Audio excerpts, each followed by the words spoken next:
Hello बच्चों, आज बच्चों हम लोग डिस्कस करेंगे एग्जाम्पल ऑफ मैग्नेटिक इफेक्ट। चलिए पहला एग्जाम्पल बच्चों डिस्कस करते हैं।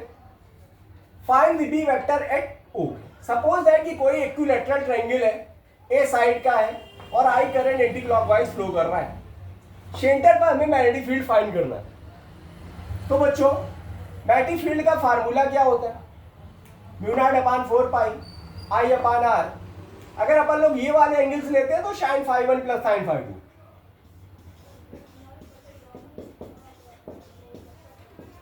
Okay, so that what will be about the phi 1 and phi 2।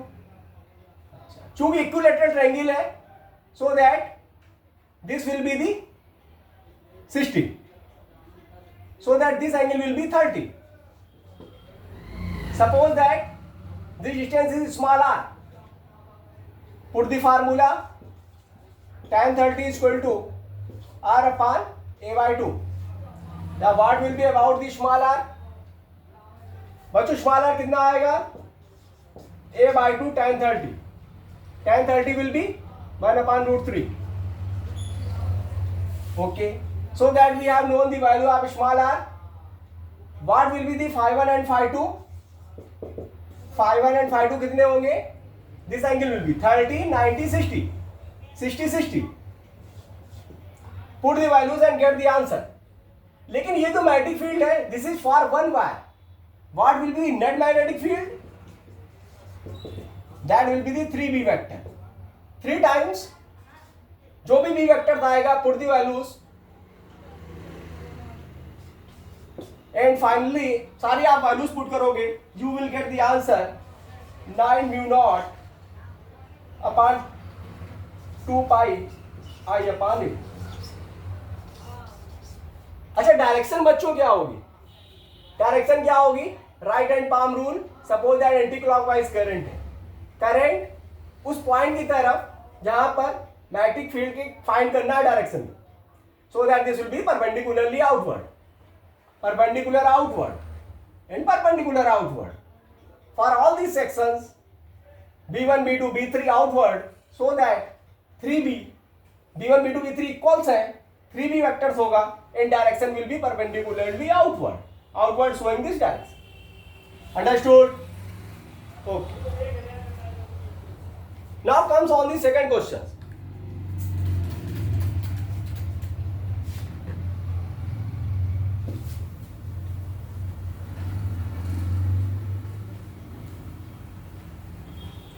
बच्चों ये क्वेश्चंस बहुत ही इजी है और ये जेईई नीट में इस तरह के सिंपल क्वेश्चंस आते हैं।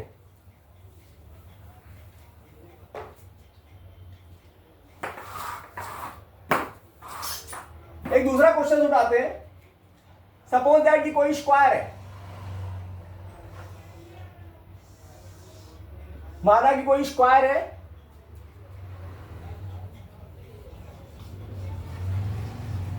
स्क्वायर के केस में ए साइड का स्क्वायर है और सेंटर पर मैग्नेटिक फील्ड फाइंड करना है।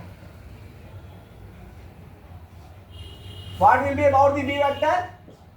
किसी एक सेगमेंट के कारण कितना होगा? Put the formula, that is formula put करिए, mu naught upon 4 pi I upon R sine phi 1 plus sine phi 2। Small R बच्चों कितना होगा? दिस विल बी वायर से उस पॉइंट तक perpendicular distance, that is a by 2। Phi 1 phi 2 बच्चों कितना होगा? This will be 90, 45, 90, 45, this will be again 45, this will be 45, 45 degree. Put the values, आपको बी फाइंड होगा, लेकिन ये जो B है this will be for one segment wires. अगर मान लो कि ओवरऑल जो करंट है वो एंटी क्लॉक है, so that what will B net B? That will B 4B। चूंकि फॉर दिस ये I हो गया, वो पॉइंट हो गया perpendicular outward, I point perpendicular outward, I point outward, I point outward, यानी सारे के कारण आउटवर्ड डायरेक्शन आएगा, perpendicular outward direction. And answer will become 8√2। जो आप सॉल्व करिएगा mu naught upon 4 pi value 10 power minus 7 put करेंगे, you will be get 10 power minus 7 I upon a. Unit आप जानते हो न्यूटन पर एम्पियर मीटर, अंडरस्टूड? ठीक है, चलिए अगला जो क्वेश्चन है that will be for rectangle.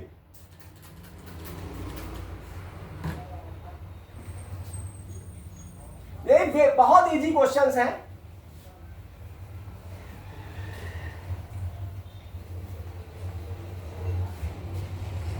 समझिए,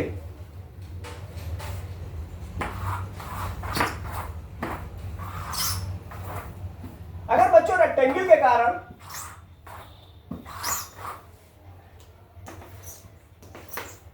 सपोज दैट कोई रेक्टेंगल है,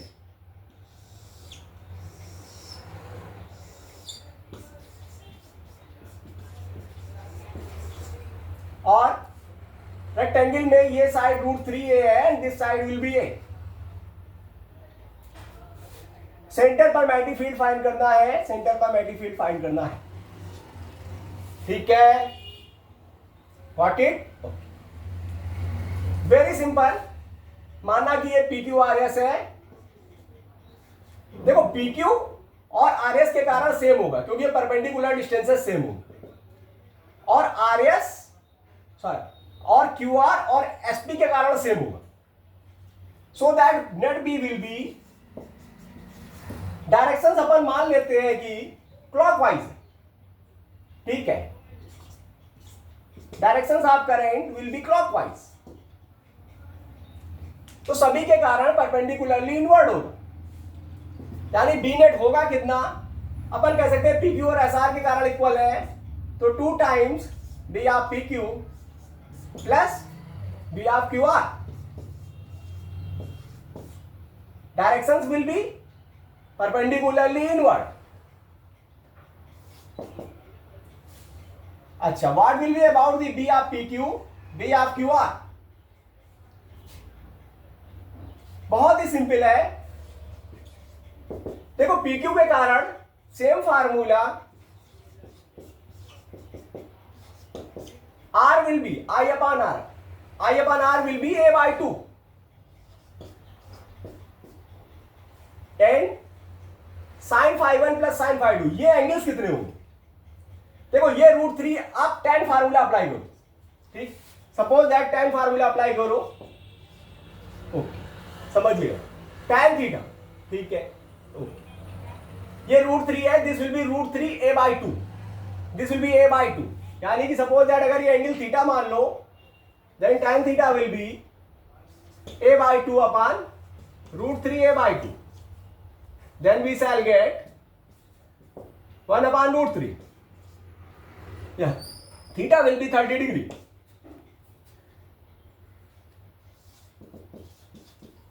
बच्चों 30 डिग्री, ठीक है?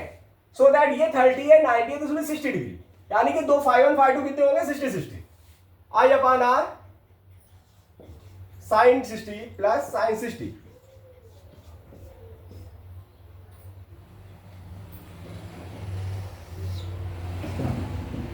इसी तरह से QR के कारण बच्चों कितना हो? ठीक, ये तो एक का है, so that net B of PQ, QR के कारण कितना होगा? आपने कहा mu naught upon 4 pi I upon R। जब QR कारण लेंगे तो R ये डिस्टेंस होगी, and this will B √3 A/2। अब एंगल कितना हो जाएगा? ये एंगल, ठीक, सेम एज सपोज दैट अपन कुछ भी करते, सपोज दैट ये एंगल ही डायरेक्ट फाइंड कर लेते, ठीक? सपोज दैट कुछ भी फाइंड करते हैं, tan phi फाइंड कर लेते, tan phi फाइंड कर लेते,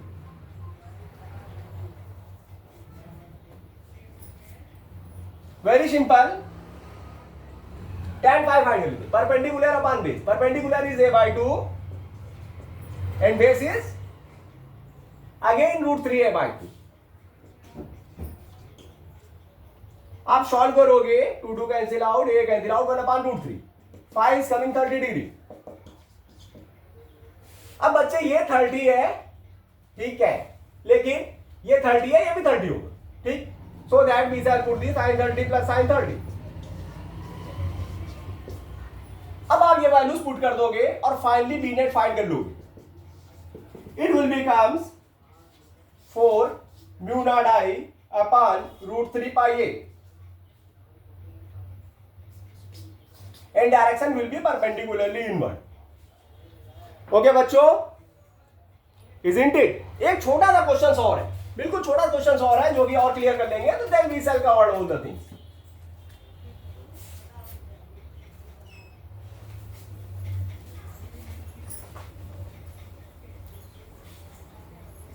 बिल्कुल छोटा सा क्वेश्चन है.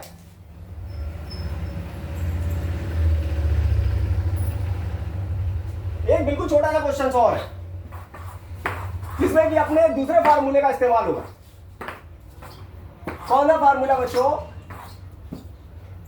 सपोज दैट कि कोई स्ट्रेट वायर है, कोई सेमी सर्कुलर है और ये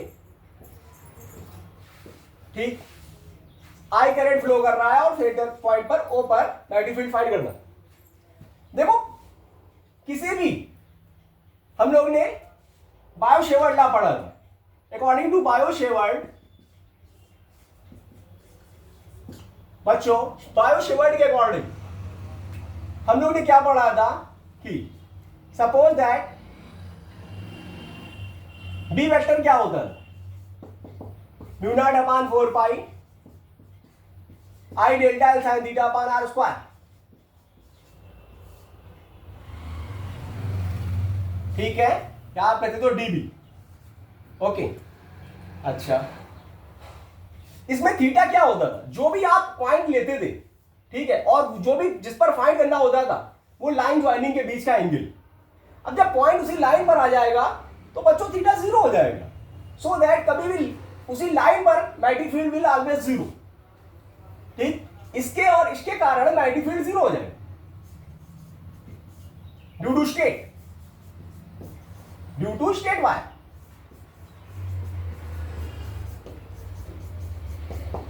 ठीक है, अब बच्चों आता है कि सेमी सर्किल के कारण कितना होगा? अगेन फॉर सेमी सर्किल के कारण डीबी का फार्मूला क्या होता है? आपने कहा mu naught upon 4 pi I delta sine theta upon R square. अभी भी थीटा अगर कोई भी पॉइंट होगा, लाइन ज्वाइनिंग पर पॉइंट होगा, थीटा 90 डिग्री हो जाएगा. Theta will be 90 degree. क्योंकि बच्चों भाई कोई भी सर्किल है, सर्किल से जब इधर पॉइंट होगा, जैसे कि कोई भी सर्किल है, ठीक, तो सर्किल से किसी पॉइंट पर फाइंड करना, तो लाइन सेगमेंट और के बीच का एंगल थीटा कितना हो जाएगा?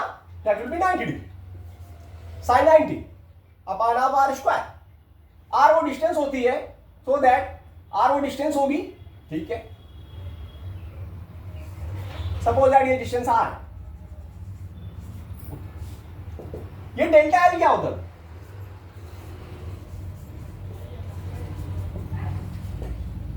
डेल्टा एल बच्चों कितना होगा? डेल्टा एल बच्चों कितना होगा बताइए? डेल्टा एल ये लाइन सेगमेंट है, ठीक, यानी कि this is the semi circle. Delta L will be overall 2 pi R होगा, यानी 2 पाई आर का half pi R. So that mu naught upon 4 pi I upon R square into delta L will be pi R. ठीक है, जो भी cancel out हो रहा है कैंसिल आउट हो जाएगा. पाई पाई कैंसिल हो जाएगा, एक सिंगल आर कैंसिल आउट हो जाएगा. This will becomes mu naught I upon 4 R. ठीक, इसके कारण 0, इसके कारण 0. एंड फॉर सेमी सर्किल के कारण for straight wire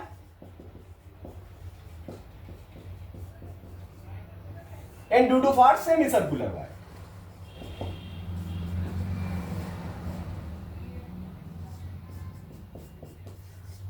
semi circle wire के कारण दिस विल बी और इसके कारण 0. So that B net will be this will be the answer. ठीक है, लेकिन बच्चों डायरेक्शन क्या होगी? This will be the I, this will be point perpendicularly inward, isn't it? तो बच्चों we meet in coming periods with a new topic. Thank you for watching the video with Manish Pandey. Okay, done.